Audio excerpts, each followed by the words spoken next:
不如好好跟我讲。的时候把老陆放出来。这灭魂印，你镇守住。是谁？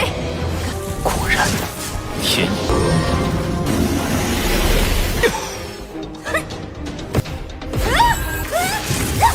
凭血脉。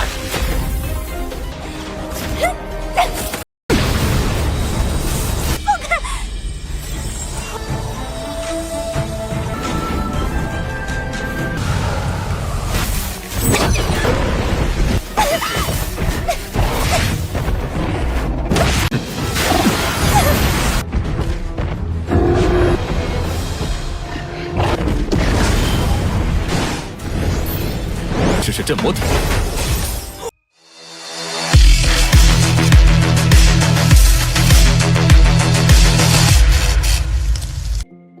Halo semuanya, selamat datang di Ruang Sinema. Bagaimana kabar kalian semua? Semoga selalu sehat dan baik-baik saja. Sesuai jadwal, jadi pada hari ini kita akan kembali melanjutkan series Donghua Martial Master episode terbaru, yang mana ini adalah episode yang ke-509. Bagi yang mau bergabung dan series ini, kita sudah sediakan playlistnya. Jadi kalian bisa dengan mudah mencari di mana episode awal dari series ini. Tapi sebelum kita mulai episode terbarunya, kita akan melihat dulu apa saja yang telah terjadi pada episode sebelumnya. Tepatnya pada episode 508. Kemarin, gadis dari istana Piao Miao ini akhirnya kembali bertemu dengan Qin Chen. Namun kali ini dia tidak seberani sebelumnya, sebab Qin Chen sudah berada di ranah Martial Emperor, yang tentu malah akan menjadi masalah besar baginya jika membuat Qin Chen marah. Dia pun berencana untuk kabur. Akan tetapi Qin Chen tidaklah ada niatan untuk membiarkannya pergi begitu saja. Tentu di hadapan Qin Chen yang sekarang, gadis ini bukanlah apa-apa. Bahkan dia itu bisa saja dengan mudah menghabisinya. Selain itu, Qin Chen juga menunjukkan bagaimana teknik pembatas ruang yang sebenarnya, sebab dia sendiri yang telah menciptakan teknik tersebut. Tekanan besar yang diberikan oleh Qin Chen benar-benar membuatnya terdesak. Bahkan gadis ini juga terluka dan kembali mencoba untuk melarikan diri. Akan tetapi rantai ruang Qin Chen dengan cepat mengejarnya dan menangkap gadis tersebut, yang membuat ia tidak akan bisa kemana-mana. Sekarang kita akan melanjutkan episode terbarunya. Karena gadis itu berani menolak permintaannya, maka Qin Chen mulai melakukan sesuatu, yang mana dia pun mengikat gadis ini dengan gaya yang cukup wadau. Gadis ini penasaran bagaimana bisa Qin Chen mengetahui tentang teknik rahasia pembatas ruang. Bahkan dia mampu menggunakannya lebih baik daripada dirinya. Qin Chen pun memberitahu kalau penguasa istana Piao Miao dan kekaisaran Xuan Yuan memiliki hubungan, sebab Kaisar Feng Shao adalah kekasih masa kecilnya. Jadi sangatlah wajar mengapa dia bisa menggunakan metode rahasia milik istana Piao Miao. Tapi gadis ini tidaklah percaya dengan perkataan Qin Chen, karena kekaisaran Xuan Yuan telah melukai kekasih permaisuri mereka. Jadi bagaimana mungkin semua itu memiliki kaitan dengan kekaisaran Xuan Yuan? Qin Chen yang mendapatkan sebuah informasi dari gadis ini segera menahannya, sebab dia baru mendengar kalau Kaisar Xuan Yuan telah menyebabkan jatuhnya Kaisar Fao Chen. Ia pun penasaran bagaimana hal itu bisa terjadi. Gadis ini akhirnya sadar kalau sebelumnya Qin Chen hanya berpura-pura tahu agar bisa menjebak dirinya. Dia pun semakin penasaran siapakah pria ini. Qin Chen tidaklah peduli dan memintanya untuk segera menjawab pertanyaannya. Tapi gadis ini hanya tertawa saja, sebab jikapun dia memberitahukan informasi ini kepadanya, maka dia pasti akan dihabisi.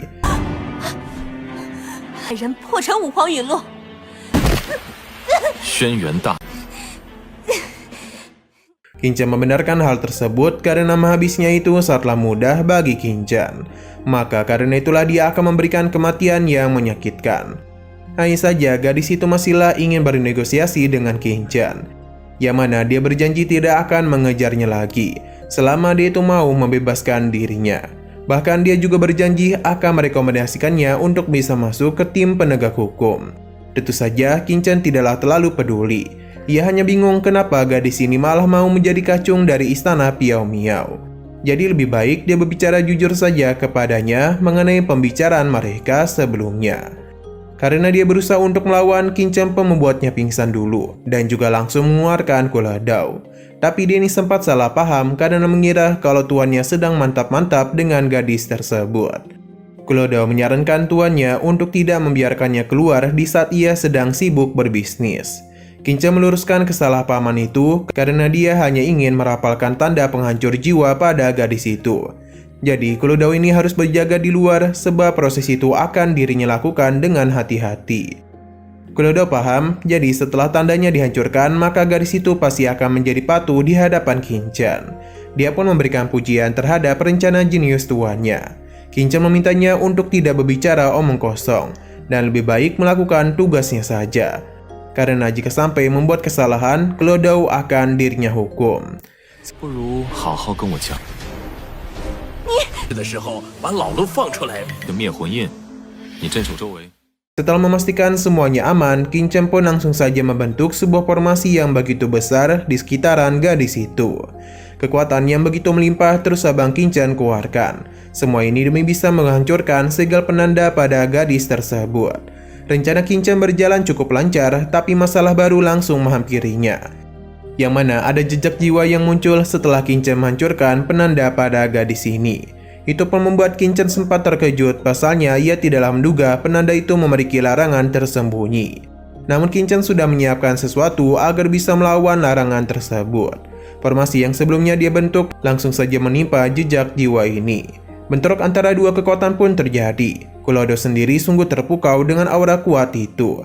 Jadi Kulo Dao pun segera memberikan bantuan dengan membentuk sebuah penghalang agar mencegah aura itu bocor keluar. 是谁？ 果然，天意。 Ketika mereka sedang sibuk mengurusi hal ini, kita pun dibawa ke beberapa gadis yang sepertinya berasal dari istana Piao Miao. Entah kenapa Hongyan merasakan sesuatu yang tidak beres sebab bola petor linglong miliknya mengalami pergerakan. Padahal harta ini jarang bergerak seperti itu. Mereka pun berpikir kalau salah satu murid dari istana Piao Miao tengah dalam masalah.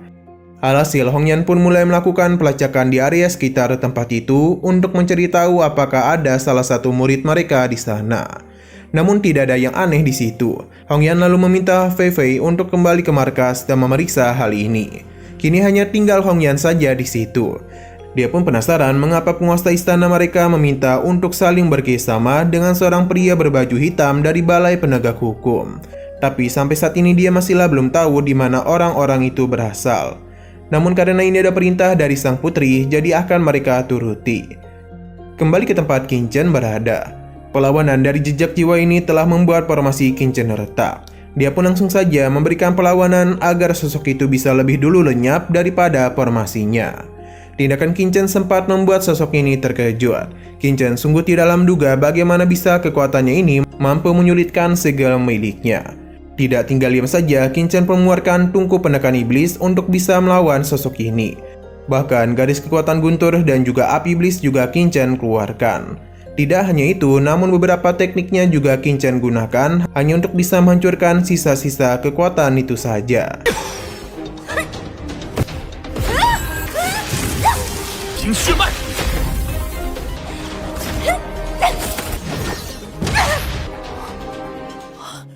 Setelah perjuangan yang cukup melelahkan, pada akhirnya Qin pun berhasil menghancurkan sosok tersebut dan membuat Kulo Dao begitu kagum kepadanya. Tidak berhenti sampai di situ saja, Qin juga langsung meletakkan sebuah segel kepada gadis ini dan juga menyusun ulang segel tersebut di dalam pikirannya. Seketika saja dia pun tersadar dan merasakan sakit di kepalanya.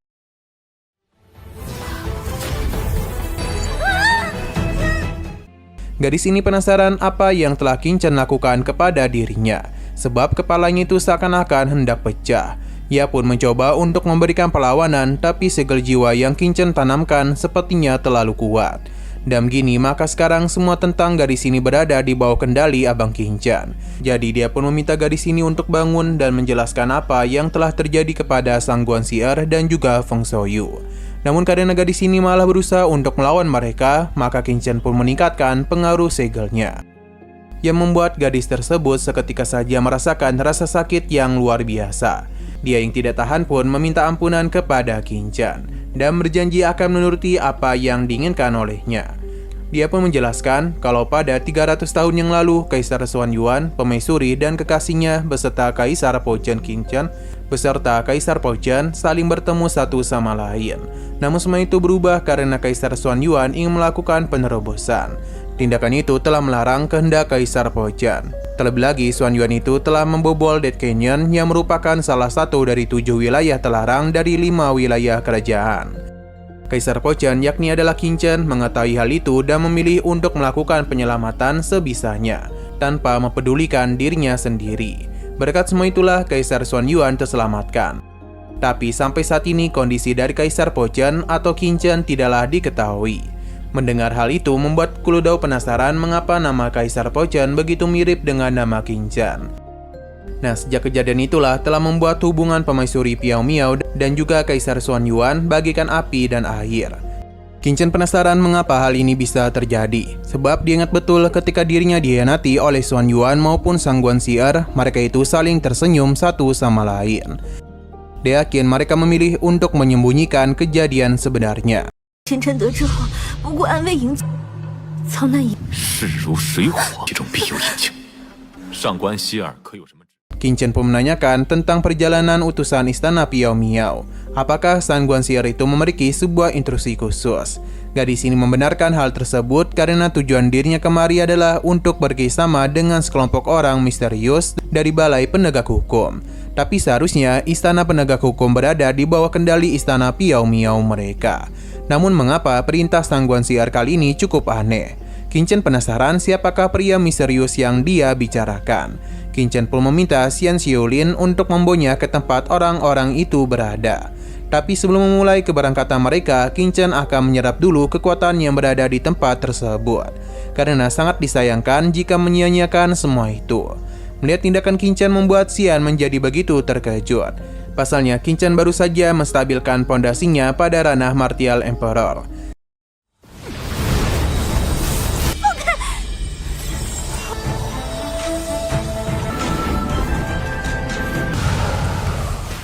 Setelah menyelesaikan semua urusannya, Qin Chen pun menyimpan Kuludao untuk masuk ke dalam tungku dan mengajak Xian untuk memulai perjalanan mereka.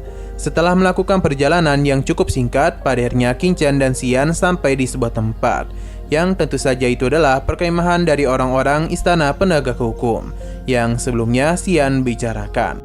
Qin Chen melihat ke sana kemari, namun tidak ada orang yang mencurigakan di sini. Xian juga tidak tahu mengapa hal ini terjadi karena seharusnya setengah bulan lalu Kaisar Tianfeu datang kemari. Dia merupakan jenius yang mampu menghapus semua terobosan yang ada di istana penegak hukum dan juga istana Piao Miao. Qin Chen akhirnya menyadari kalau Qiansu dan juga Juruyu sepertinya telah dibawa pergi. Jadi karena itulah Qin Chen pun mengajak Xian untuk pergi mencari di mana master istana Piao Miao berada. Xian mau tidak mau akan mengikuti kemauan dari Qin Chen. Sampai akhirnya mereka pun kembali masuk ke dalam alam inti Yu kuno. Sesaat kemudian, Qin Chen dan juga Xian dikejutkan oleh kedatangan para penghuni dari tempat ini, yang mana kekuatan dari para monster itu terbilang cukup kuat. Karena bagaimanapun serangan Xian tidaklah mampu melukai para monster tersebut. Qin Chen sadar betul kalau ini adalah para binatang darah. Pertarungan pun terus saja terjadi, yang mana di sini hanya Xian saja yang maju.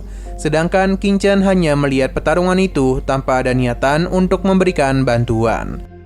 Seberapa keras pun Xian menyerang para binatang darah itu, namun tidak ada satupun serangannya yang berefek kepada mereka. Sepertinya Xian juga menyadari hal tersebut. Jadi dia pun mencoba untuk menjaga jarak agar tidak terluka dalam pertarungan tersebut.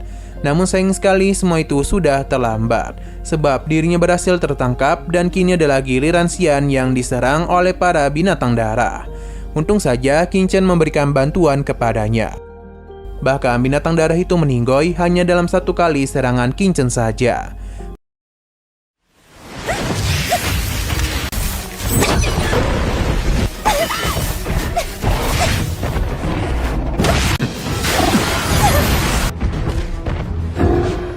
Melihat apa yang terjadi tentu saja membuat Xian begitu terkejut. Sedangkan para binatang darah ini menjadi begitu waspada kepada Qin Chen.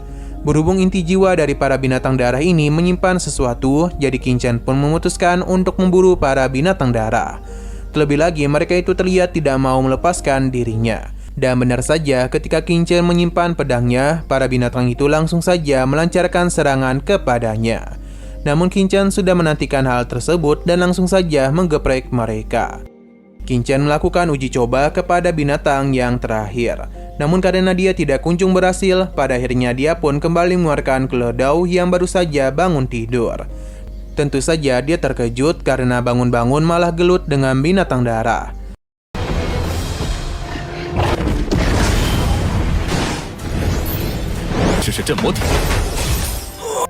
Nah, sayang sekali lagi seru-serunya, episodenya pun harus bersambung dulu. Namun sebelum kita akhiri, seperti biasa kita akan melihat preview bagian selanjutnya. Di sini terlihat kalau Xian sedang melakukan pencarian di manakah lokasi tepat dari master istana Piao Miao mereka. Dengan bantuan alat pelacak ini, dia pun akhirnya bisa menemukan keberadaannya. Qin Chen pun merasa begitu senang dan meminta Xian untuk melakukan tugasnya. Dia seharusnya tahu kalau dengan segel penghancur jiwa, Qin Chen bisa tahu apa saja yang dia rencanakan. Jadi dia itu jangan sampai membuat sebuah kesalahan besar.